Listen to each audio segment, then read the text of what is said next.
In 1997, a couple vanished without a trace from a beach rental on North Carolina's Outer Banks. Their suitcases were still in the bedroom, their rental car still in the driveway. But the shower was running and no one was inside. For 27 years, the case remained unsolved. Until 2024, when a new homeowner broke through a bathroom wall and found something that should never have been hidden. What investigators discovered inside that crawl space will change everything. Subscribe now for full cold case breakdowns, real survivor stories, and long-form investigative mysteries. July 21st, 1997. Location: Kill Devil Hills, North Carolina. The last person to see the Langdons alive was the girl who cleaned their rental. She didn't remember much, just that it was hot. The kind of hot that made the air feel soupy and electric, like a storm was coming but never arrived. She was 17, working the summer circuit for the Cape Shore Property Company, cleaning beach houses between checkouts. House number 114-Driftwood Lane- was a last-minute rental. 2 guests, 1 couple, paid in cash. She knocked at 10:01 a.m. No answer. She waited the 5 minutes per protocol, then unlocked the door and stepped inside. Everything was quiet, but not still. The air conditioning was running. The refrigerator hummed. A paperback sat open on the end table, dog-eared. The master bed had one side pulled back. The guest bedroom was untouched. There were 2 toothbrushes in the bathroom, a wine glass on the floor beside the couch, but no people. Just a house that felt interrupted, like something had opened its mouth to speak and been cut off mid-sentence. She finished the cleaning, left the key in the box, clocked out by noon, and didn't think about it again until the headlines. Couple vanishes from rental home. No signs of struggle, no signs of exit. Teresa and Daniel Langdon. Married 6 years, no children, no record of criminal activity, no major debts. On vacation from Richmond, gone. No neighbors had seen them leave, no luggage was taken. The beach towels were still damp on the back porch. The only thing missing? A mirror. The bathroom mirror, ripped clean from the wall. The screws still in place. Just gone. Sheriff's deputies chalked it up to break in, maybe a robbery gone wrong. But nothing else was missing. Not the jewelry, not the cash, not the credit cards, not the house keys. That was 27 years ago. The house went back on the rental market the following year, after a new coat of paint, some wall repairs, and a discounted listing that promised ocean breezes and coastal charm. Most people who stayed there didn't complain, but some left early. A woman in 2003 said she heard whispers in the ductwork. A couple in 2011 filed a noise complaint, scraping sounds from beneath the tub. One boy, age 10, refused to sleep in the master suite. He told his parents a girl had been watching him from the bathroom mirror. In March of 2024, the house was sold to Julia Holt, a 34-year-old furniture restorer from Durham. She'd lost her mother the year before and used the inheritance to buy her first property. A beach home, a fresh start. No bad history, according to the agent. No ghosts, no blood. Just drywall and promise. But 2 weeks after she moved in, Julia removed the tile behind the shower wall and found the crawl space. Date: May 2nd, 2024. Location: Kill Devil Hills, North Carolina. The first time Julia Carmichael noticed the tile shift under her fingers, she assumed it was the grout. She had been scrubbing mildew off the far wall of the master shower when the sponge dipped slightly, just enough to catch her attention. She ran her palm across the porcelain again. Smooth, cold, but wrong somehow. The faintest give. A vibration that didn't belong to solid wall. Hollow. Behind her, the ocean thundered against the sandbar beyond the dunes. This stretch of the Outer Banks was quiet in spring, too early for tourists, too warm for locals to pretend summer wasn't creeping in. The wind through the cracked bathroom window carried the sharp tang of salt and the faintest scent of decay from the nearby marsh. Julia stepped back, eyes narrowing at the section of tiled wall behind the built-in shelf. The tile was clean, white, cracked in places, like the rest of the 1990s-era rental she and Peter had bought 6 months ago at a bankruptcy auction. Kill Devil Hills, the listing said. Oceanfront, walkable dunes. Need some TLC. TLC, in this case, meant gutting everything down to the studs.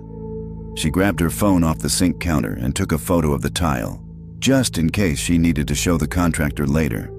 But even as she did, something itched at her gut. She pressed her knuckles to the tile again. Same soft give. "You're not normal," she whispered to the wall. From the hall, the sound of footsteps approached.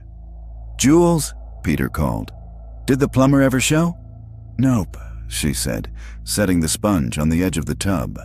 "And also, I think we have a fake wall." Peter appeared in the doorway, hair dusty from pulling insulation in the attic. He was still wearing the green Clemson sweatshirt she'd threatened to burn more than once. "Fake wall!"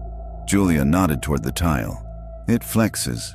Peter stepped into the shower, tapped the tile with his knuckles, and frowned. The sound it made was unmistakable. Hollow. "Well," he said, "either the house is trying to communicate, or we're looking at a half-assed patch job." She handed him the screwdriver from the sink. "Let's find out." It took 30 minutes to remove the tile, 2 layers of crumbling drywall, and the damp plywood panel behind it. The space revealed wasn't large, maybe 3 feet deep, 6 feet high, boxed in by joists and decades of dust. Julia aimed her phone flashlight inside. At first, she saw nothing but a mess of insulation and rusted nails, but then her light caught on something near the bottom corner. Fabric, pale, dirty, partially shredded. She reached in and tugged gently. It came loose with a quiet rip. It was a button-up shirt, faded to a dusty blue, stiff with age and dust. Something about the way it was bunched, the torn edge, the clawed threads, made her stomach turn. She aimed her light lower. Scratches, long curved gouges in the wood paneling, deep ones, fingernail marks. Peter leaned over her shoulder. "Is that blood?" She didn't answer, just stared at the spot near the corner where something else, something metallic, caught the light. She reached in, slowly, fingers trembling. What came out was a charm bracelet, the kind a woman might have worn in the mid-90s. A delicate silver chain with a tiny starfish, a flip-flop, and a heart engraved with 3 letters. TL. Julia turned it over in her palm. It was warm now from her skin, unmistakably personal. She whispered, "Peter, this wasn't storage." He looked at the wall, then the tile on the floor, then at her. "Oh my God," he said quietly. Someone was in there. 2 hours later, the house was surrounded by flashing blue lights. Detective Ruben Rivera stood in the master bathroom, hands on his hips, scanning the crawl space as 2 forensics officers in Tyvek suits finished photographing the interior. He was tall, broad-shouldered, with thick graying hair pulled back into a stubby ponytail.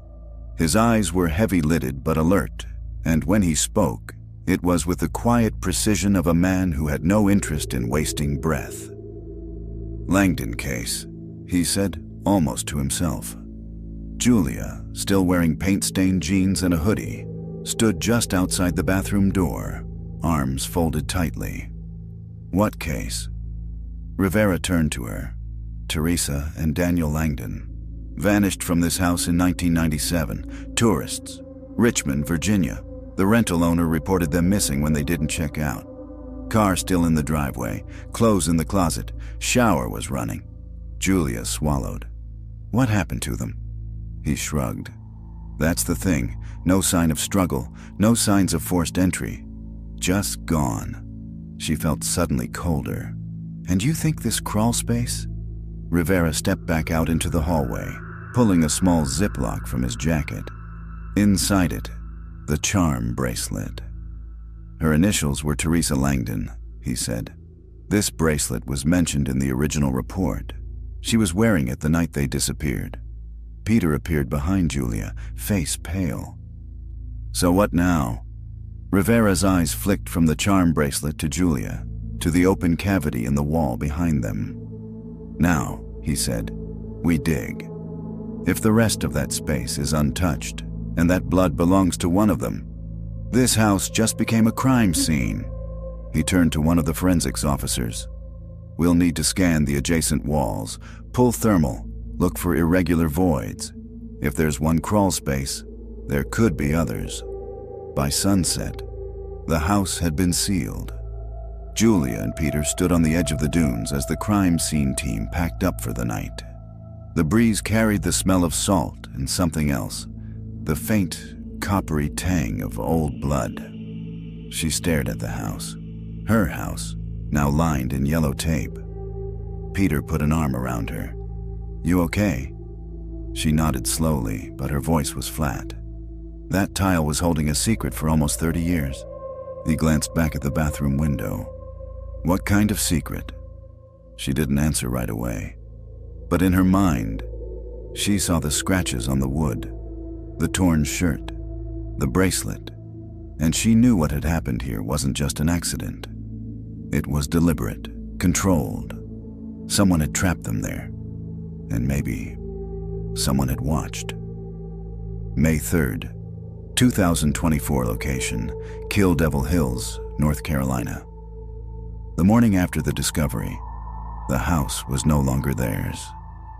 Julia stood behind the police barricade, coffee going cold in her hand, as a white van from the forensics unit backed into the driveway. A second one was already there, equipment cases stacked on the lawn, extension cords trailing through the sand, tripods and scanners carried in one by one. Her house, their house, looked less like a renovation project and more like a crime scene from a Netflix documentary. The words, Cold Case Unit, Currituck County, were stenciled across the side of the lead investigator's vehicle.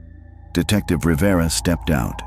He didn't wear a uniform, just jeans, a dark windbreaker, and the kind of expression that came from 30 years of seeing the worst humanity had to offer, and still showing up for work anyway. He gave her a nod as he approached. You sure you don't want to wait somewhere else? He asked. We'll be here all day. Julia shook her head. I want to know what you find. Rivera sipped from his thermos. You grew up around here? Number Chapel Hill, she said.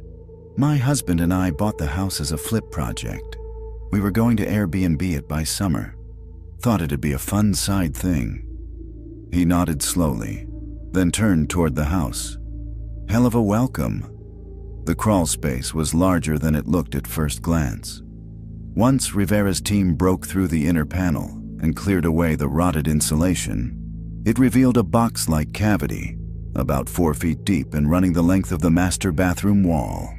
Inside, the forensics team had found more than just the shirt and bracelet Julia uncovered. They'd pulled out 2 long brown hairs, trapped in a cobweb near the upper beam, a pink plastic comb, cracked down the middle, a single flip-flop, faded white with a seashell print, and worst of all, deep horizontal scratch marks in the wood, consistent with human fingernails. One officer measured the space and tapped the walls with a hollow plastic rod. Sound echoes behind the far end, he said.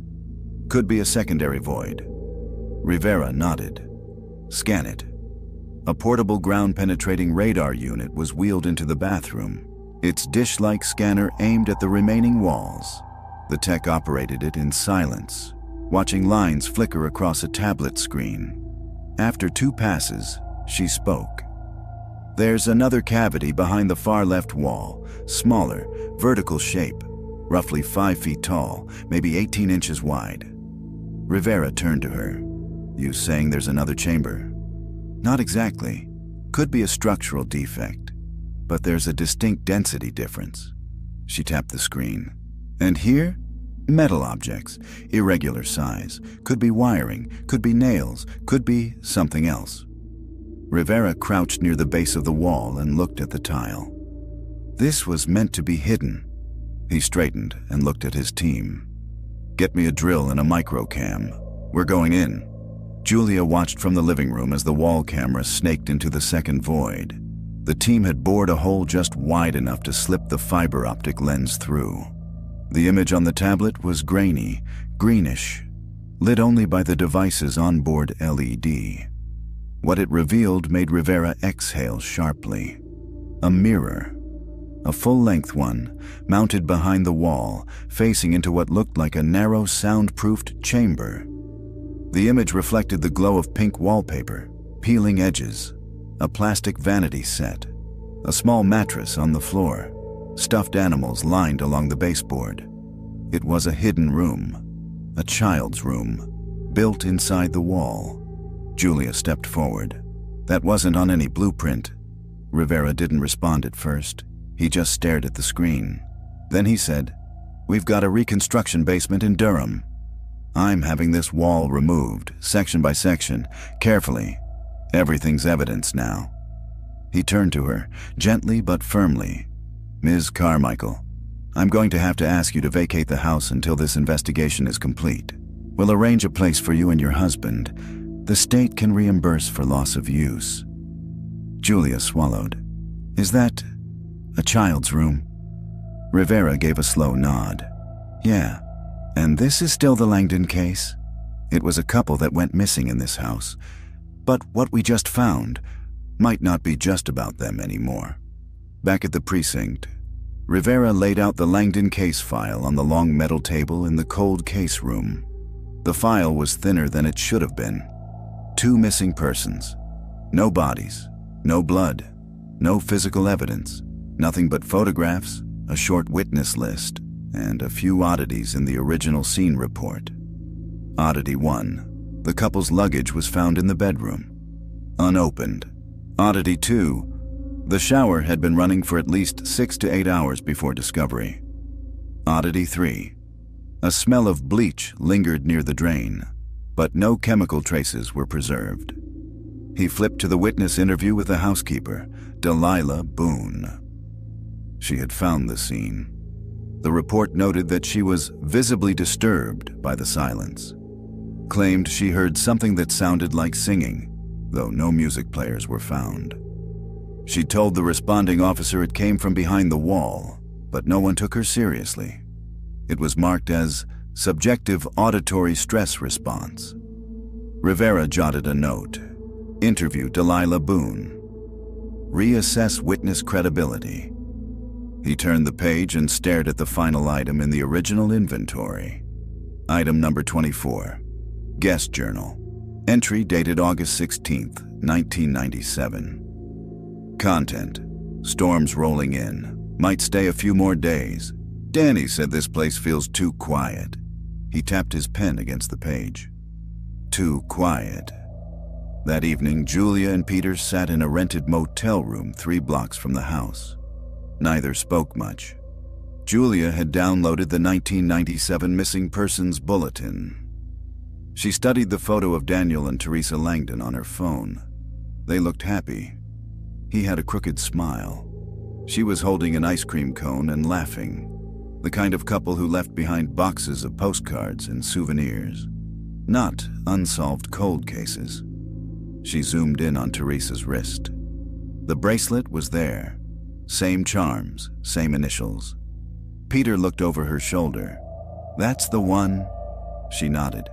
He hesitated, then asked the question neither had dared voice aloud yet. "Do you think she died in there? In the wall?" Julia didn't answer. Not directly, but after a moment, she whispered, "I don't think she was alone." That evening, Julia and Peter sat in a rented motel room 3 blocks from the house. Neither spoke much. Julia had downloaded the 1997 Missing Persons Bulletin. She studied the photo of Daniel and Teresa Langdon on her phone. They looked happy. He had a crooked smile. She was holding an ice cream cone and laughing. The kind of couple who left behind boxes of postcards and souvenirs. not unsolved cold cases. She zoomed in on Teresa's wrist. The bracelet was there. Same charms, same initials. Peter looked over her shoulder. "That's the one?" She nodded. He hesitated, then asked the question neither had dared voice aloud yet. "Do you think she died in there?" "In the wall?" Julia didn't answer. Not directly. But after a moment, she whispered, "I don't think she was alone." May 4th, 2024. Location, Kill Devil Hills, North Carolina. Delilah Boone hadn't cleaned a house in over 15 years, but she remembered the Langdon rental like it was yesterday. Detective Rivera found her at the assisted living facility in Kitty Hawk. Apartment 2B, back corner, windows facing the marsh. A cane rested beside her floral recliner, and her coffee table was stacked with crossword puzzles and Reader's Digest back issues. She looked smaller than Rivera remembered, her body hollowed by age, but her eyes were still sharp. "You're here about the shower house," she said before he even sat down.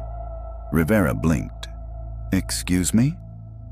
"That's what we used to call it," Delilah said, smoothing her skirt, "because the damn shower wouldn't stop running. Day I found that couple's things, water still going, like it had been left for someone else." Rivera took out his notebook. "You were the one who discovered the scene, correct?" "August 18th, 1997, she said without hesitation. "It was a Monday. I always cleaned Mondays after the weekend turnover." She leaned forward. "But when I walked in that day, something felt wrong." Delilah had been a housekeeper for the Kill Devil Hills property company for nearly 12 years by then. She prided herself on noticing the little things: sand in the entry rug, stale coffee in the filter, trash bags double knotted or not. The Langdons were supposed to check out on Sunday morning. When the key hadn't been returned, the rental office assumed they'd left it inside. "I parked out front and noticed the car was still there," Delilah said. "Ford Taurus, Virginia plates. I thought maybe they overslept or needed a late checkout." She used her master key to open the door. "And the second I stepped inside," she said softly, "I knew they weren't there." Rivera scribbled a note. "What made you so sure?" Delilah's eyes drifted toward the window. "It was too quiet." She said it like it explained everything. Rivera waited. The AC was off. The clock radio in the bedroom wasn't playing. But the shower... She paused, her voice thinning. The shower was running. And not in a normal way. It had been running for hours. The whole bathroom smelled like steam and bleach, like someone tried to clean something. Rivera asked, "Did you see any blood?" "No." She shook her head. "No blood, no broken glass, no overturned furniture. But the shampoo bottles had been knocked over. One of the towels was twisted, like someone had wrung it out in a panic." She rubbed her hands together slowly, as if trying to get rid of something. "And the mirror. I cleaned that mirror 3 times, but there were still streaks, smudges, as if someone had been gripping the edge, pressing their forehead against it." Rivera jotted the details, pausing as she added, "I heard music." He looked up. "In the bathroom, faint, real faint, like it was playing behind the wall, a child's music box or something." At the time, Delilah had reported everything she saw, but the responding officer, Deputy Lane, now long retired, had dismissed most of her observations. No signs of foul play, no evidence of a struggle. "Young couple probably ran off," he told her. "Happens more than you think." "I knew that wasn't right," Delilah said. "You don't leave your car, your wallet, your luggage. You don't leave a house like that unless something's very wrong." Rivera nodded slowly. "Do you remember anything else? Anything unusual about the layout of the house?" Delilah hesitated. "Yeah," she said. "The bathroom wall felt strange. When I leaned to scrub the tile, my hand knocked it. Sounded hollow." Rivera's pen stopped. "You told the officer that?" "I did." She gave a bitter smile. "And he told me it was probably poor insulation. That afternoon, Rivera stood in the gutted bathroom of the Langdon house, now a skeleton of pipes, studs, and exposed wiring. Forensics had cleared out the tile and wall panels. They were working on lifting tool marks from the wood beneath. The hidden chamber, the one with the mirror, the child's mattress, the soundproofing, had been cut open and fully documented. A separate team from the FBI's Behavioral Analysis Unit was already on site, combing through the space for signs of ritualistic behavior, obsessive tendencies, or any signature left behind by the builder. This wasn't amateur work, the lead profiler said. Whoever made this room had time, money, and knowledge of structural engineering. Rivera knelt beside the crawlspace floor, running a gloved hand along the scratches. They were deep, more than desperation. There was a pattern, repetition. Some nails were broken off inside the wood. She was trying to get out, he murmured. He stood and studied the other walls. Any word on the DNA from the bracelet? The lab tech nodded. Positive match to Teresa Langdon. Mitochondrial DNA confirms maternal line. No secondary DNA recovered yet. What about Daniel? No trace so far. Julia returned to the property briefly that evening under police escort. She wanted to retrieve a few personal items, her laptop, her grandmother's ring, and a tote bag full of paperwork she'd left in the guest bedroom. Rivera walked beside her as she stepped into the house. It already felt different. Stripped of drywall and tile, the walls looked raw, skeletal, as if the house itself had been flayed open. "They ever find anything else in here?"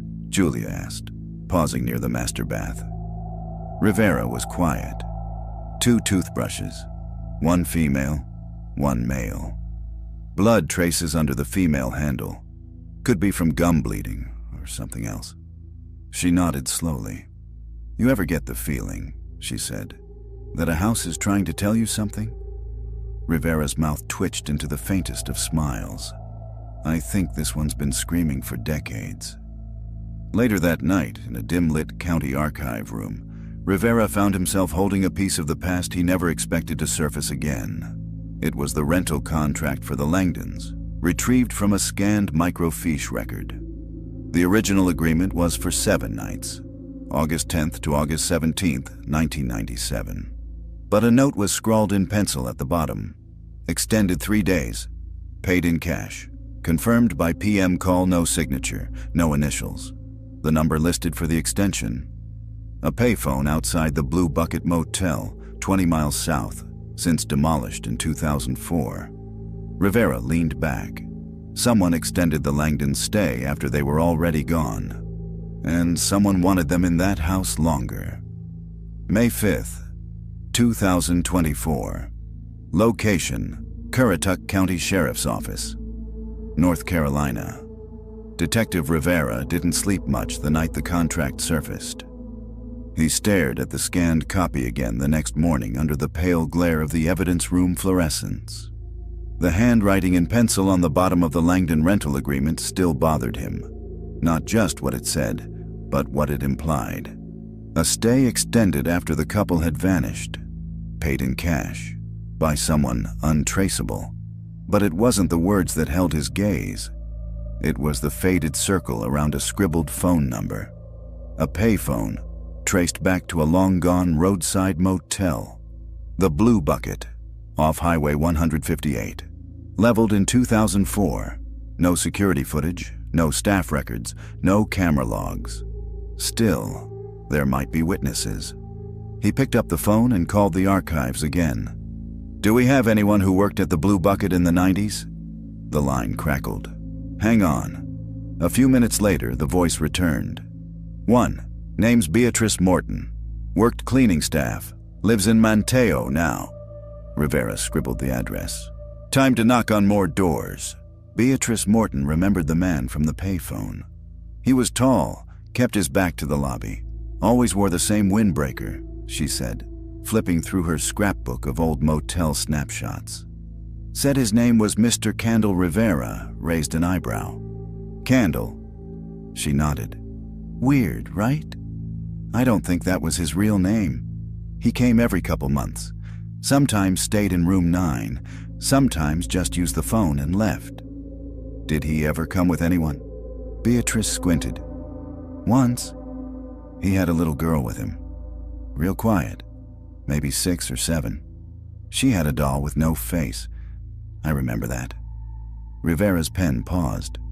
Did he check in under any real name? She flipped to an old guest log, yellowed and taped together in places. With her finger, she traced faded blue ink. Here, she said, tapping the entry. August 17th, 1997, room 9, paid cash. Name listed as Gerald Stone, but I remember his voice. Same guy, same jacket, same weird, polite smile. Rivera leaned closer. That's the day the Langdons were supposed to check out. Beatrice looked up at him. So you think that man did something to them? Rivera didn't answer directly. He stood slowly and stared out the window. I think someone knew they'd be there a little longer. Back at the precinct, Julia sat across from Rivera in the small interview room. She'd returned voluntarily to answer follow-up questions. Rivera slid a folder across the table. Inside were the photos of the crawl space contents. The bracelet, the hair, the scratches, the broken comb. Julia stared at them, then spoke quietly. There's something I didn't mention.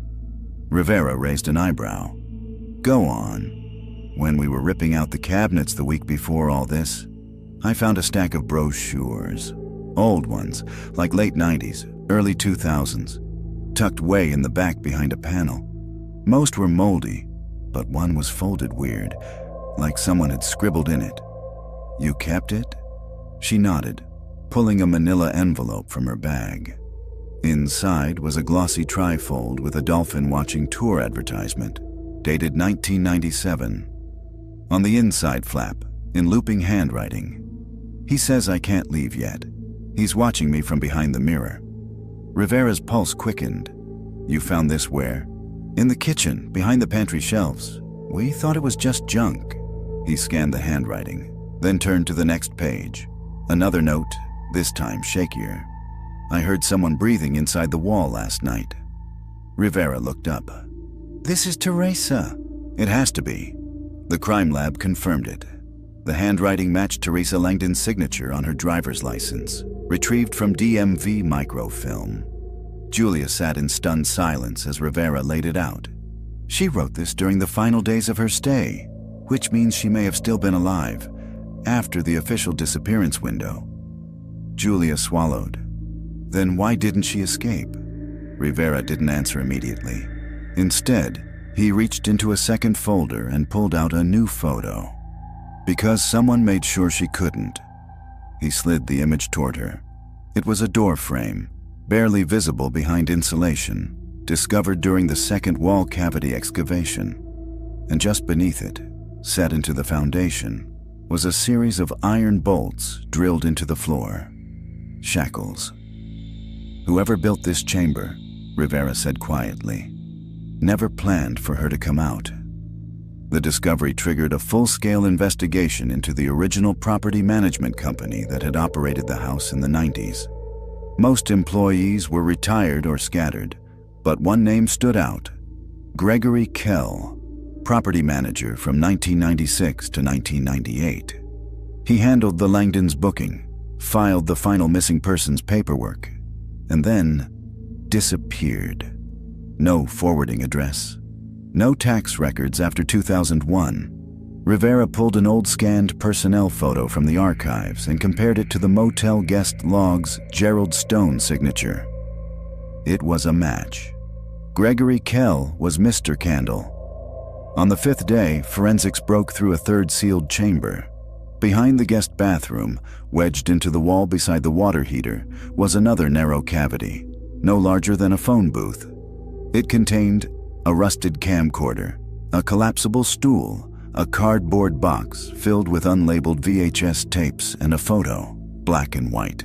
Curled at the edges, Rivera held the photo up to the light. It showed Teresa Langdon sitting on a mattress in the hidden room, her wrists bound, eyes wide. Behind her, visible in the mirror, was a man in a dark windbreaker holding a camera. The edges of the photo were sticky, faded fingerprints, but the face in the reflection was clear.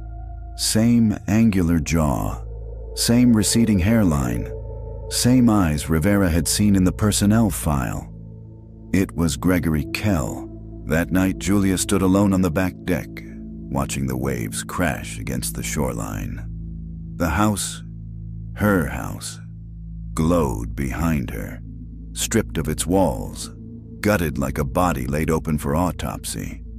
She closed her eyes and tried to imagine Teresa and Daniel, two people who came here for peace, for quiet, and instead found something watching them from inside the walls. May 6th, 2024. Location, Currituck County Crime Lab, North Carolina. The journal was damp, curled at the corners, swollen from years of moisture, but it had survived. Technicians found it tucked inside a Ziploc bag, hidden beneath a section of attic insulation during the third full sweep of the house. The plastic was coated in dust, but sealed tight. Inside, a small floral-patterned notebook, warped but intact. It was labeled on the first page in careful cursive, Teresa Lynn Langdon, August 1997, Kill Devil Hills Rental. Our honeymoon, kind of. Detective Rivera read it 3 times. The first read-through was clinical. The second, horrified. The third made him close the folder and walk outside. August 11th, 1997. Daniel made me coffee this morning before the sun came up.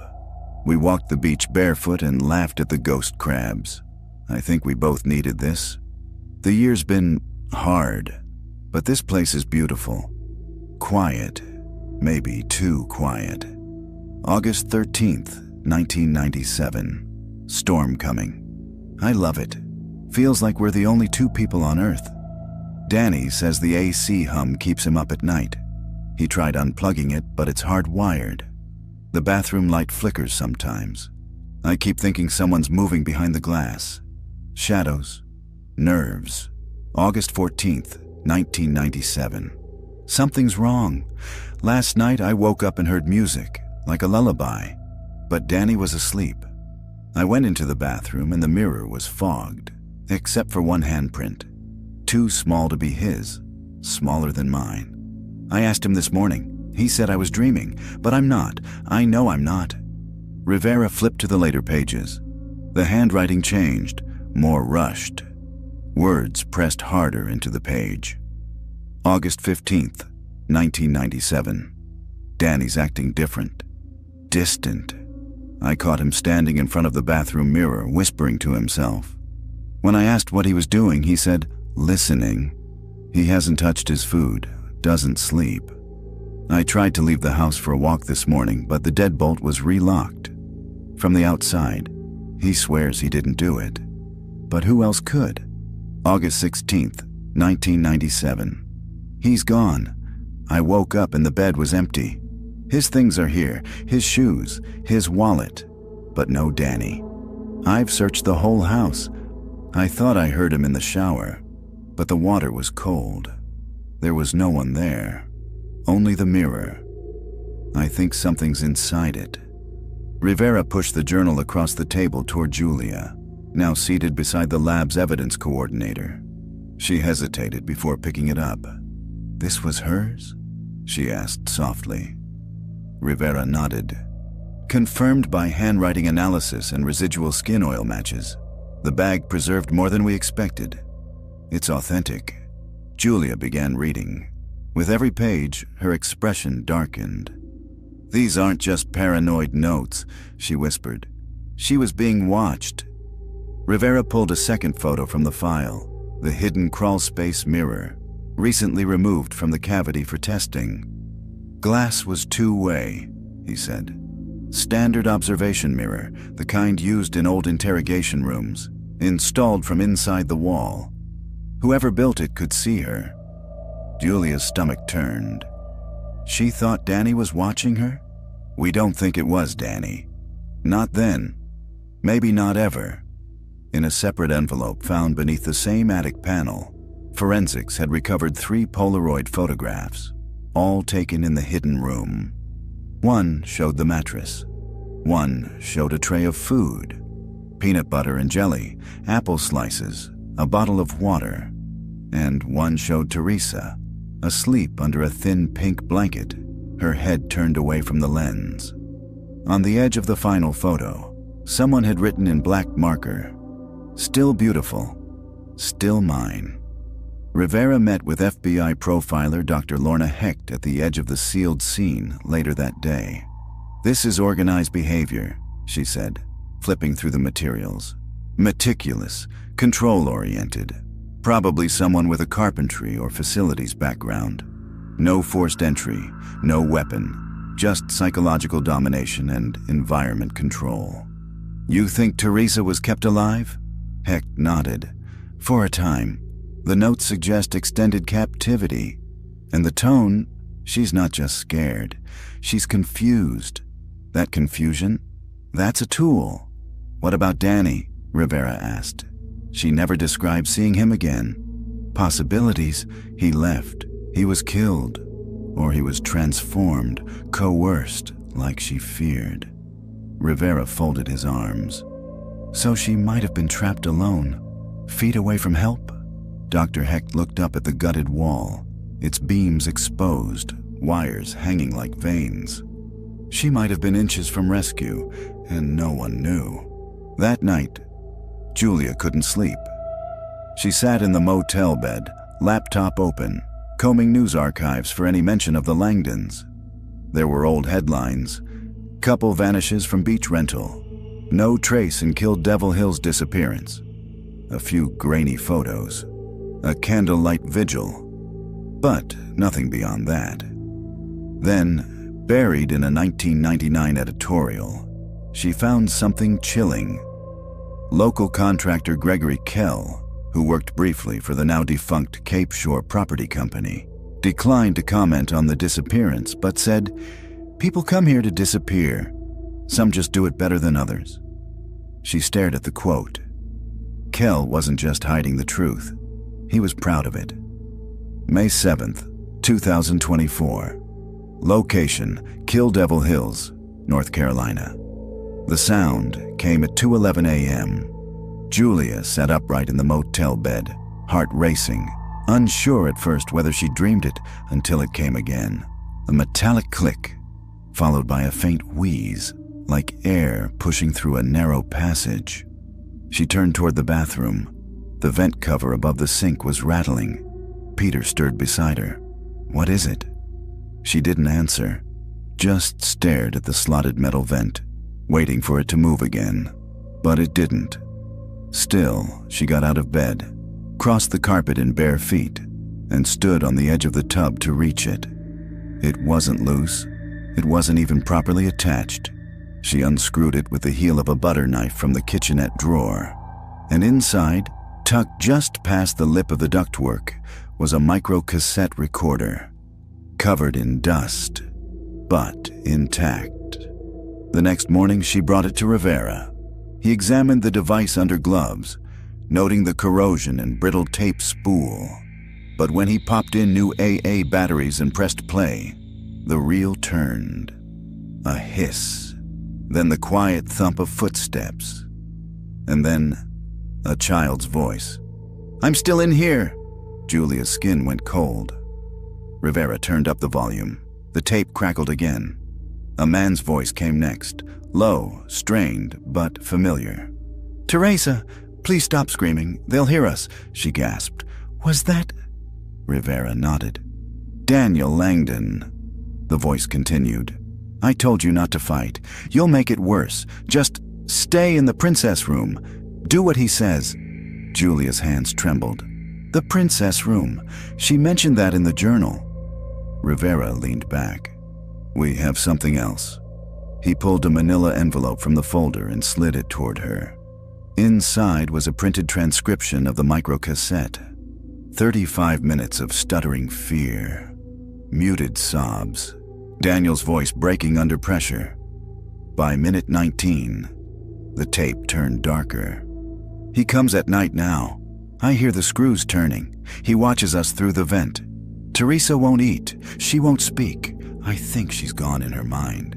He told me we'd be special, that we were the first, but not the last. Rivera later examined the original air duct where the device had likely been hidden. The crawl space behind the master bathroom connected to an elaborate series of air returns. Some capped off, others misaligned, just enough to hide things inside. They found 2 more cassettes. One was blank. The other contained a single, looped message. You belong to the house now. The outside isn't real. The voice was slow, gentle, almost hypnotic. Julia covered her mouth as the tape played. It was a voice designed to soothe, a captor pretending to be a caregiver. Down in the forensics lab, a breakthrough emerged from the oldest and most analog of sources. A 1997 Kill Devil Hills building permit application, filed under the Cape Shore Property Company. Signed, G. Kell Project. Title, Bathroom Ventilation Expansion, Unit 7. The notes were handwritten. Rivera read them twice. Install vent observation grid with dual-purpose airflow plus viewing access. Mirror placement optional. Soundproofing foam along joists. Install playback shelf behind return grate. Julia leaned in. It wasn't just a trap, she whispered. It was a stage. Later that day, Julia asked to go back inside the house. She had no real reason, only an ache she couldn't ignore. A need to stand in the rooms again, to see with her own eyes what had been pulled from the walls. Rivera allowed it, under supervision. The floorboards had been removed, beams exposed, drywall stripped to the studs. But the structure of the house still held a strange intimacy, like walking inside a memory that didn't belong to you. She entered the master bathroom slowly, her footsteps echoing now in the hollowed frame. Then she looked up. The vent grate above the sink had been removed. A mirror once installed above it now sat on the floor nearby, cracked down the middle, and in the corner of the frame, scratched into the glass with something sharp. Still here. Julia turned away, her breath catching, because just then, from somewhere inside the vent shaft, she heard breathing. May 8th, 2024. Location, Kill Devil Hills, North Carolina. They found the passage behind the pantry wall.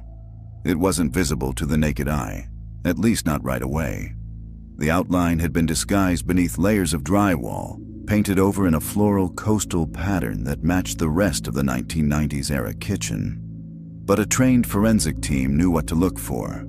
Inconsistencies in the stud spacing, a tiny difference in sound when tapping, air pressure fluctuations. And then they found the seam. When the wall was removed plank by plank, a narrow corridor revealed itself, just wide enough for a man to walk sideways, shoulders scraping against the drywall. At the end of the passage, a false wall with a sliding panel, expertly fitted. It opened into the master bathroom crawl space. Rivera stared at it. Whoever built this didn't just want to hide, he said. He wanted access. Inside the hidden corridor, technicians discovered a folding tray, 2 large thermoses, several paper meal trays with traces of food residue, peanut butter, crackers, applesauce pouches. Everything was decades old, desiccated by time. But one thing still held its shape, a handwritten inventory taped to the wall.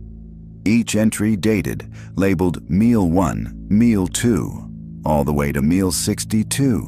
Each line followed by a single checkbox marked either checked, eaten, unchecked, refused. Rivera read it in silence. Some days, Teresa ate. Some days, she didn't. Most chilling, a final note at the bottom in red marker. She's beginning to listen. Still won't call me Daddy, but she will. Julia turned away. An analysis of the hidden passage revealed fingerprints. Daniel Langdon's near the crawl space, but on the sliding panel and meal tray, a third set, unidentified. but consistent with another set recovered earlier, the two sets of prints behind the mirror. The same hands had moved through both areas. Someone with intimate knowledge of the house's structure. Someone who entered and exited unseen, and someone who treated the secret rooms like a routine. Like room service, Rivera muttered. He was beginning to see the whole house differently, not as a crime scene, but as a machine. Every vent, every wall cavity, every soundproofed panel, deliberately constructed for control, not concealment. Everything inside this place was built for the performance, he said. Back at the sheriff's office, Rivera pulled the original case file from the Langdon disappearance and laid it beside the new evidence reports. There was one small note in the 1997 interview transcript that had never made sense until now. Housekeeper Delilah Boone had said, "The fridge was empty, except for one thing.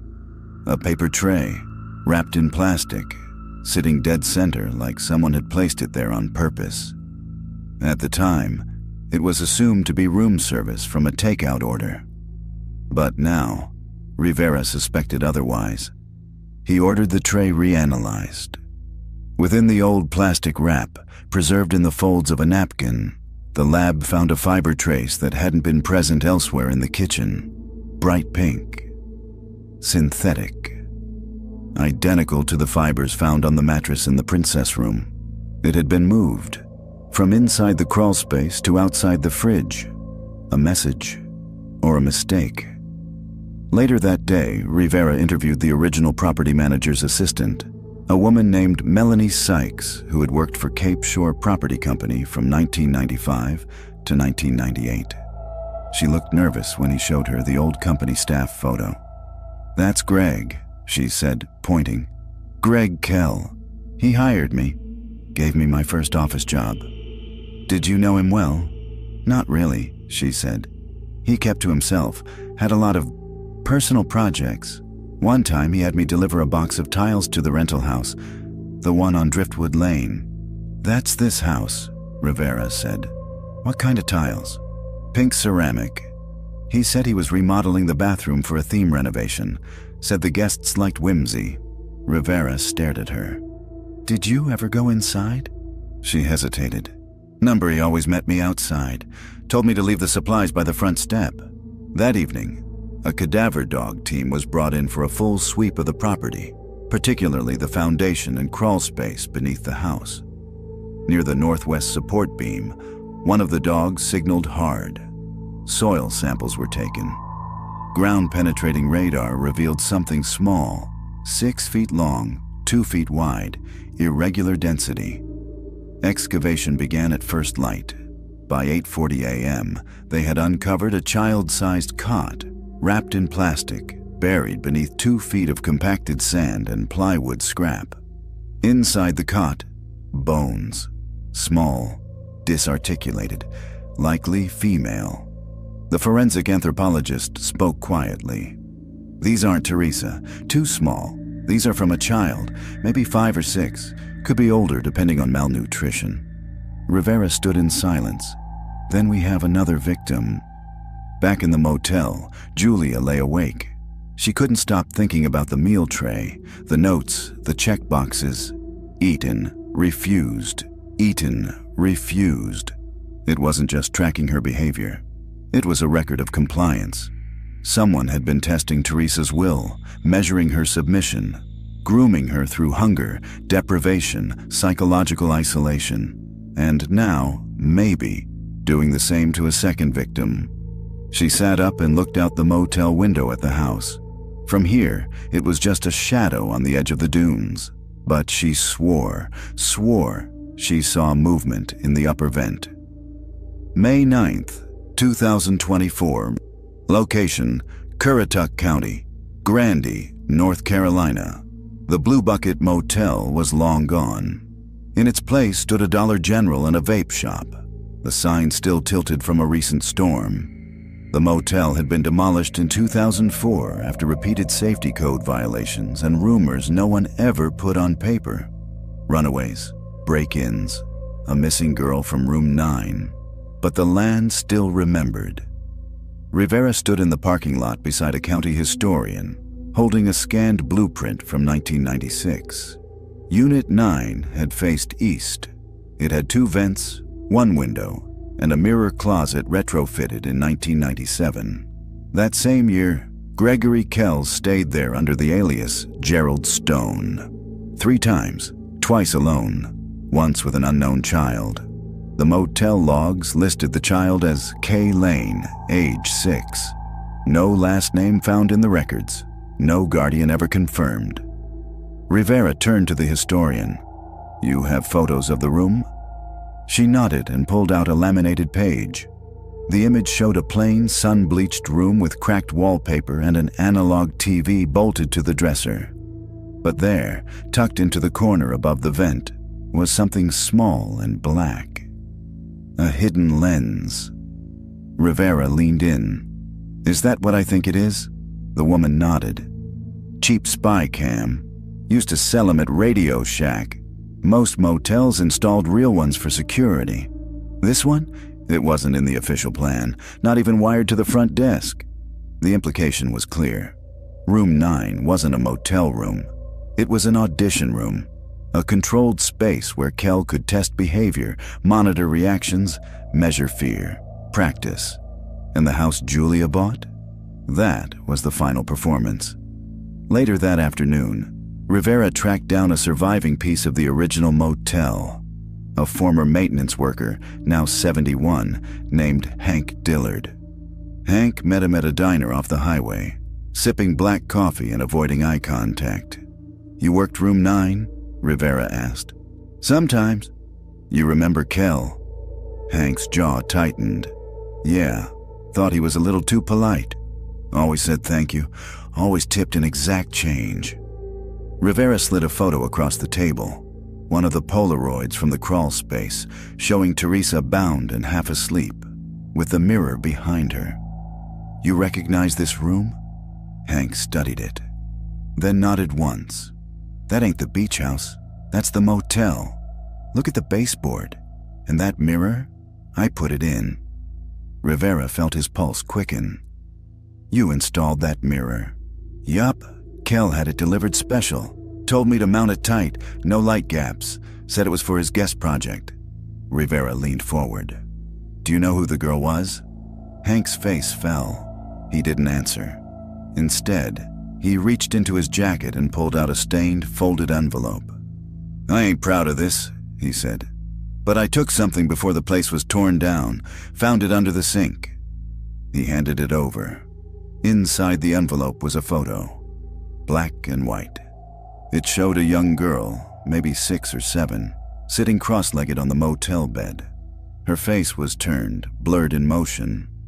She held a doll, faceless, cloth, and stared toward the mirror. Scrawled on the back, "K. Learns quickly. We'll try again if this one fails." Rivera stared at it. The first victim wasn't Teresa. She was a replacement. Back at the crime lab, the forensic team was analyzing Kell's cache of VHS tapes, recovered from behind the guest bathroom wall. There were over 60, most unlabeled, some water-damaged, others preserved like trophies, meticulously stored, tagged with dates and cryptic symbols. Rivera joined the lead technician in the secure viewing room. The first tape opened on static. Then, a handheld camera shot of a woman in her early 30s, chained to a metal cot in the princess room. Hair damp, face dazed. Beside her, a man's voice whispered instructions. "Now smile. Say hello to the camera. Say you're happy. Say this is your new home." The woman didn't respond. The voice didn't change tone. "You can make this harder than it has to be." Rivera stopped the tape.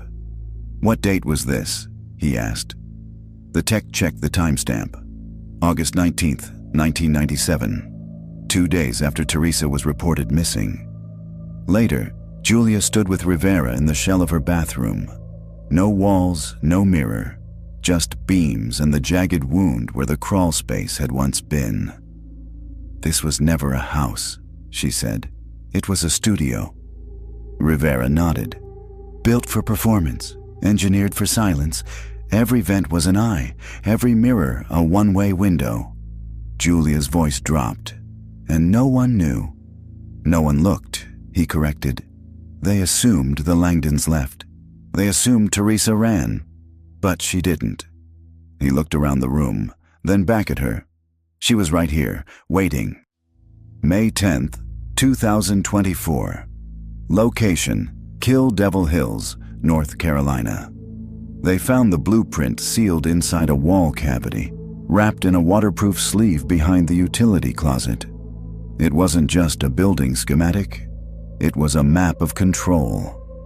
Detective Rivera spread it out across the evidence table, weighed down by gloved hands. The paper crackled with age, its corners curled, but the ink was crisp. Black lines outlining the original layout of the house, overlaid by thick red notations drawn in marker. Each annotation told a story. PR marked a rectangle in the northeast corner, Princess Room, hidden between structural beams. MV pointed toward a false return vent, Mirror View. FE circled a crawl tunnel with one line written beneath, Feeding Entry, Crawl Only. Julia stood beside him, staring in disbelief. This wasn't renovated, she said.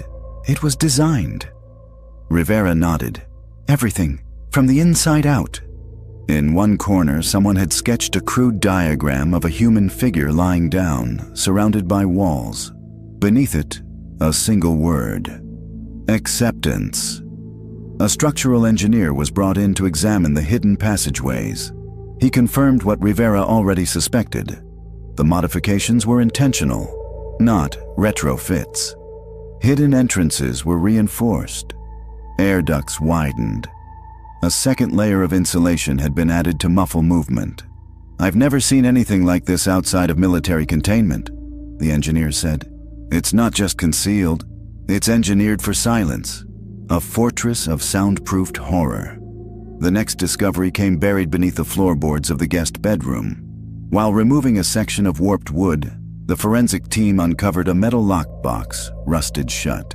Inside were 3 unlabeled cassette tapes, a faded children's book, "Goodnight, Princess," a drawing in crayon, a stick figure girl inside a box labeled "Me," and a hair ribbon, pink, still knotted with blood on one end. The tapes were prioritized for digital restoration. The first tape showed footage of the house under construction. Gregory Kell walking through with a clipboard, pointing at beams, giving orders to off-screen workers. The second tape was different. It showed a child, maybe 5 or 6, sitting on a mattress inside the hidden room. Same mattress later used for Teresa, same pink walls, same mirror. The voice behind the camera whispered, "Say your name." The child shook her head. "Say it. Say you belong here." The girl looked at the mirror and whispered, "I'm Katie."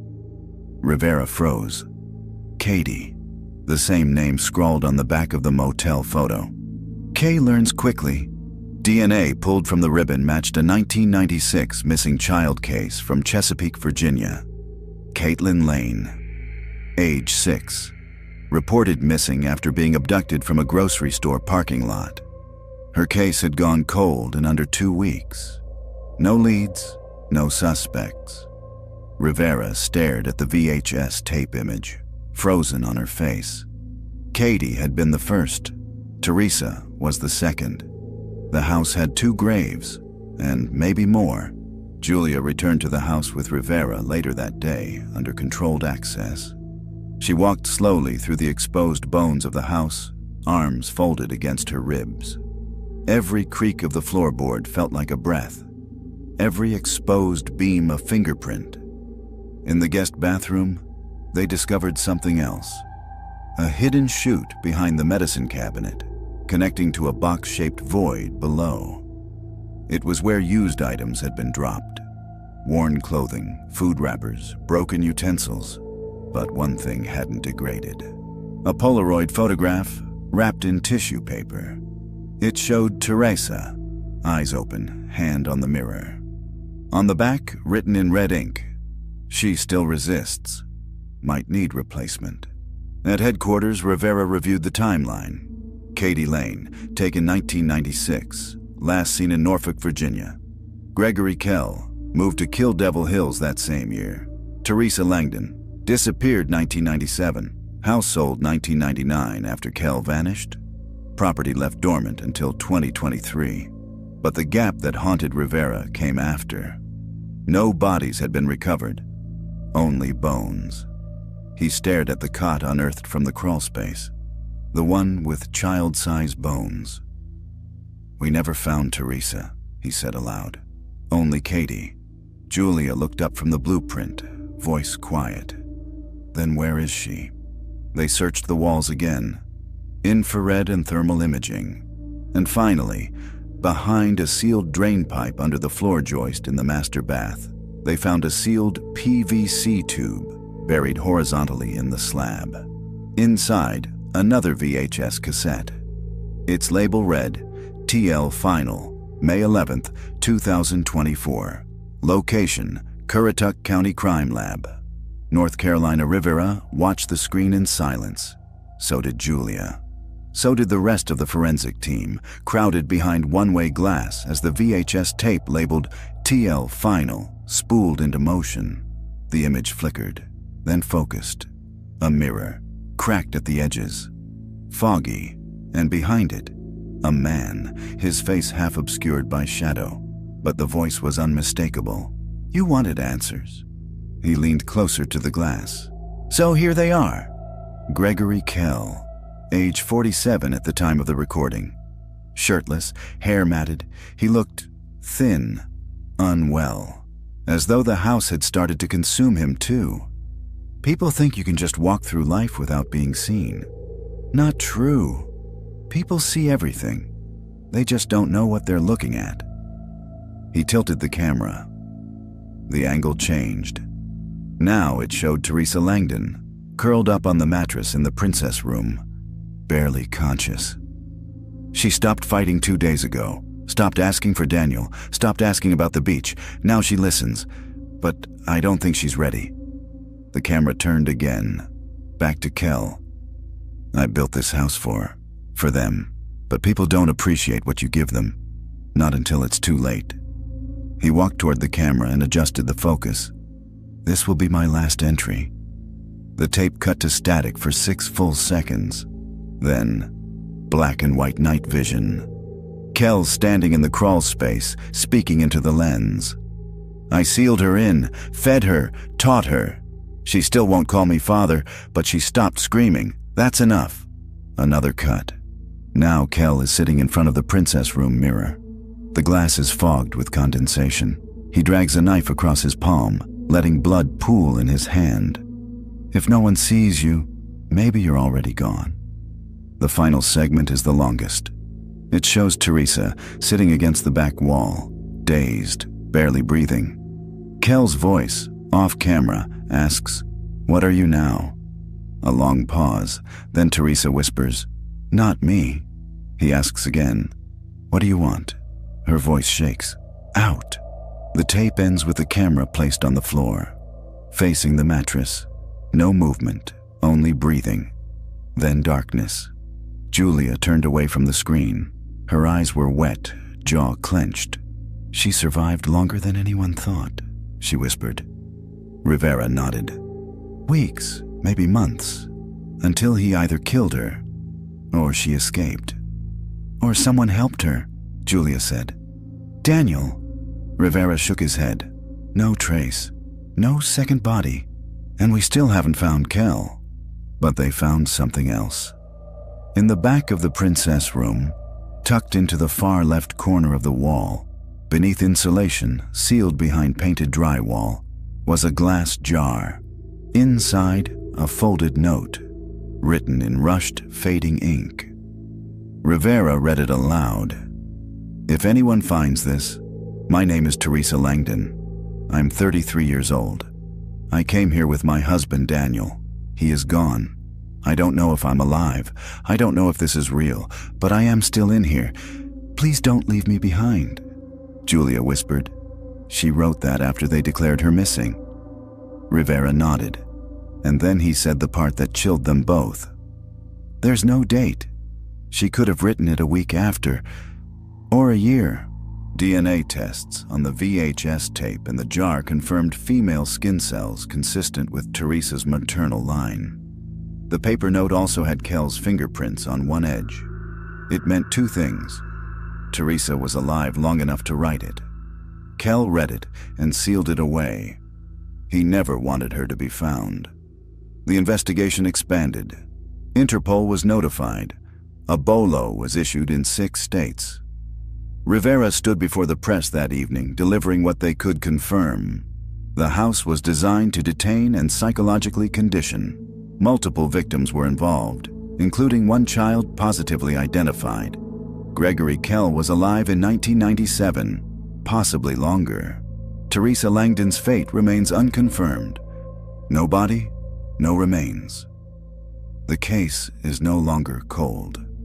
That night, Julia drove to the edge of the dunes and parked in silence.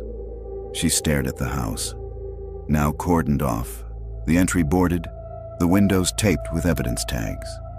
Somewhere inside, Teresa had spent her final days, or escaped, or disappeared into a system that would never recognize her again. Julia closed her eyes and whispered into the dark, "Where did you go?" And from behind her, in the wind, the sea, the sand, it almost felt like something answered. May 13th, 2024. Location, Chesapeake, Virginia. Kill Devil Hills, North Carolina. It wasn't Teresa. The girl on the tape, small, dark-haired, maybe 7, wasn't Teresa Langdon. Julia knew that the second she saw the grainy footage recovered from the motel dumpster behind the demolished Blue Bucket Motel. Her frame was smaller, her posture too rigid, like she'd been coached or punished into silence. The FBI analysis confirmed it. The girl on tape 34 was Katie Lane, the first known victim, possibly not the last. But that's not what chilled Julia. It was the voice behind the camera. Not Kel's. It was Daniel Langdon. "Say the rhyme again, Katie." Silence. "Katie, say it." The girl's voice, barely audible. "If I'm good, I'll see the light. If I'm bad, it's endless night." The tape ended in static. Julia stared at the screen. That's not just Daniel watching. He's participating. Rivera leaned against the table, arms crossed. If that's true, then Teresa didn't just disappear. She was betrayed. They returned to the evidence board. Everything connected to the crawl space, the blueprints, the motel, and now Daniel's voice in multiple recordings. One conclusion was becoming harder to deny. Kel wasn't working alone. In several videos, footsteps could be heard overlapping Kel's voice. In one, Kel speaks, while another man feeds the girl through the wall vent. DNA swabs from the vent revealed 2 male contributors, Kel and an unknown male, partial match to Daniel Langdon's father. Julia stared at the screen.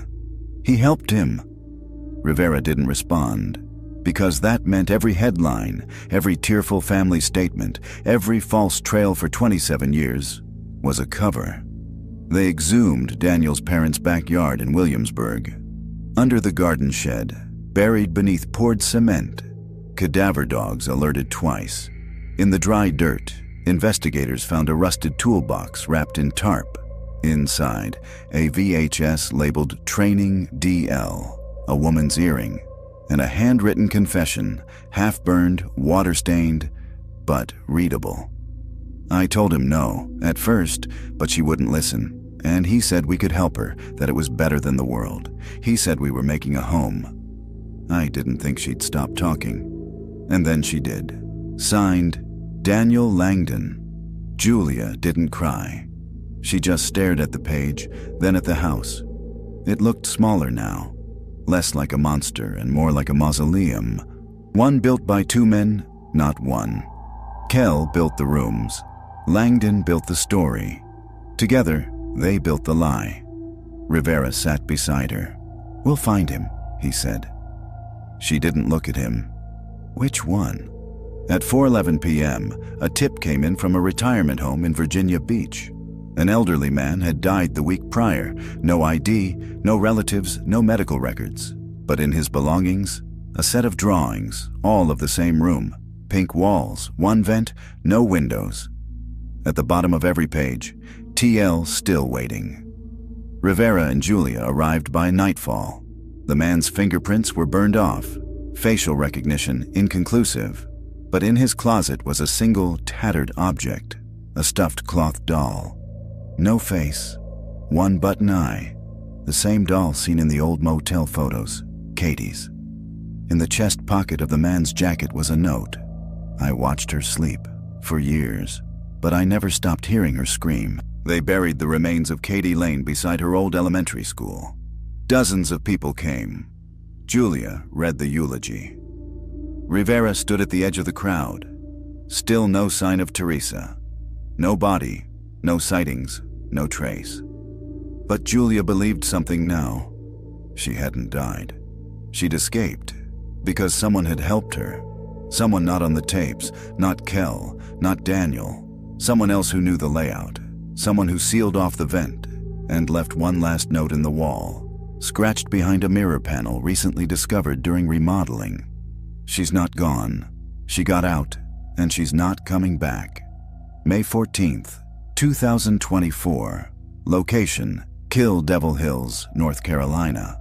Unknown. The door was never supposed to be found. Not the front door, the one tourists used. The one captured in every rental photo for years. The other door, the one behind the water heater, past the sealed crawl space, behind the studs. It had no knob, no frame, just a hollow that led into pure dark. Rivera and Julia stood together, breathing shallowly as the last piece of the drywall came loose. A breeze hit them. Cold, faint, air from somewhere deeper. "Jesus," Rivera whispered. "This wasn't a crawl space. It's a tunnel." They sent in a remote camera first. It traveled 26 feet. At the end of the tunnel, a trap door, nailed shut from the inside. And next to it, a pair of shoes. Small, pink, covered in dust. Rivera dropped to one knee, shining his flashlight inside.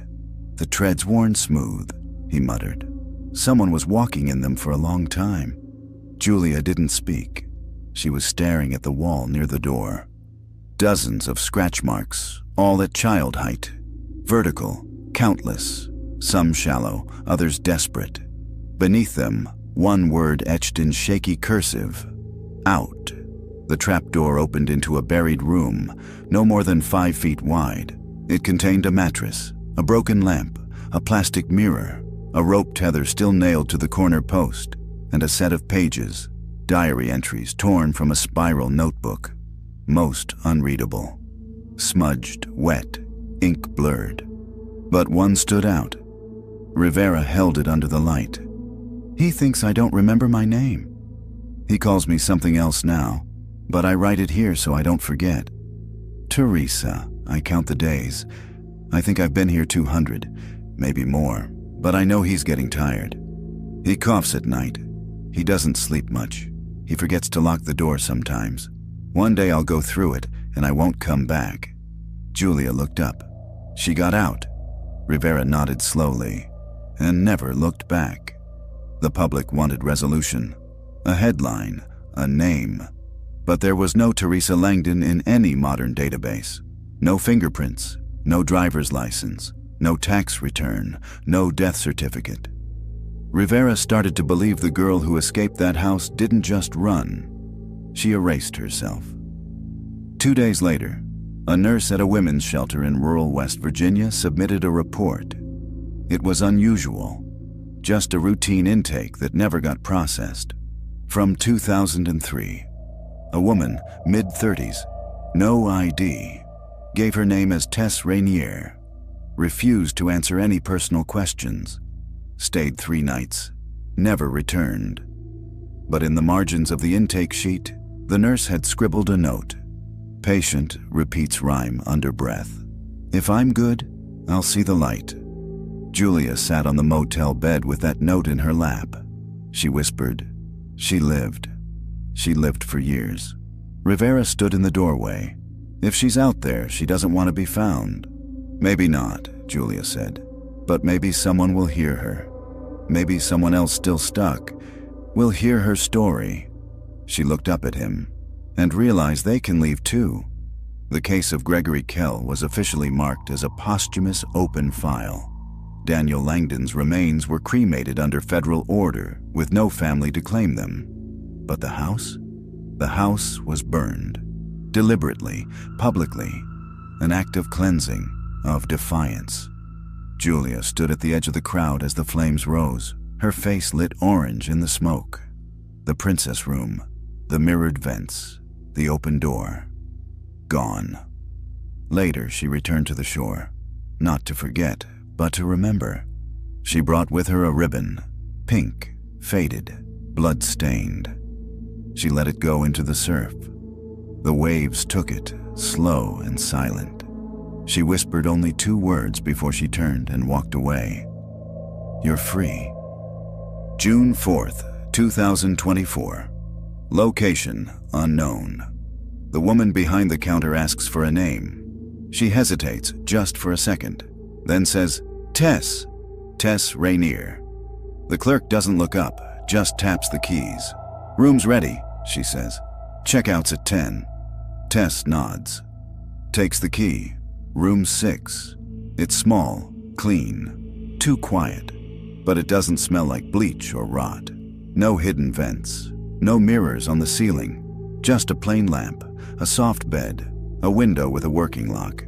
She sets down her backpack, pulls out a notebook, a pencil, and begins to write. They think I'm dead. They burned the house. They named me on the news. They called it horror. They called it evil. But they didn't call it what it really was. Home. Not because I wanted it, but because it's where I learned what I had to become. She hasn't used her real name in years. She buried it somewhere in the dark. Just like she buried him. Gregory Kell. Not in a grave, but in silence, in refusal, in memory. She sees his face sometimes, in windows, in shadows, in people who walk too slow or say father too softly. But she knows now, that voice was never hers. She took it back, and she doesn't speak it aloud anymore. She travels from town to town, doesn't stay long. Leaves things behind, though. Notes in church basements, phone numbers in motel Bibles, drawings in shelter lobbies. Always the same. A girl with long hair sitting in a pink room, staring at a mirror. Sometimes she writes out beneath it. Sometimes just, you are not alone. In a library 2 counties away, a girl finds one of Tess's drawings taped to the back of a bathroom stall. She recognizes the room. It's the one she still dreams about. She takes the drawing, hides it in her backpack, doesn't speak about it for weeks. Then she does, and everything begins again. Tess sits on the bed in room 6 and finishes her journal entry. Then she tears the page out, folds it into thirds, and slides it under the mattress. Someday, someone will find it. Or maybe not, but it doesn't matter. Because Tess Rainier has one rule now. She always leaves the door open.